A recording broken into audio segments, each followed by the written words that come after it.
but you have to remember that if you read, if you look through history, people used to be a lot tougher than today. I mean, if you look at the Spartans, the history of the Spartans, I mean, this was a tough culture. Our toughest guys today would be an average Joe there. So the limits of human potential are far greater than what we see in terms of toughness today.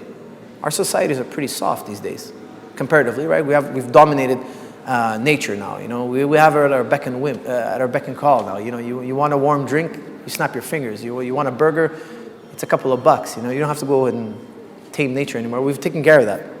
So we've become softer psychologically, but men who wrestle and box, they're still cultivating that culture. So for me, yes, it's 100% feasible for everyone. It's just how you're raised and how you condition yourself. Everybody needs a certain amount of toughness.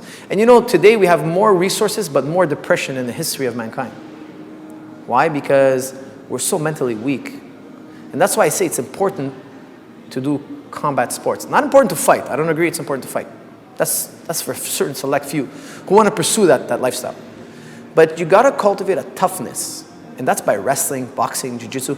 How many of the greatest men in the world were wrestlers? 99% of them.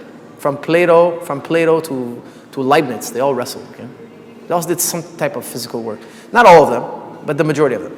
And because everything, after wrestling, everything is simple, You're not going to give up. Wrestling teaches you not to give up, to work hard. And I see people sometimes, I have a depression. It's like, what are you depressed about? We are the billionaires of human history.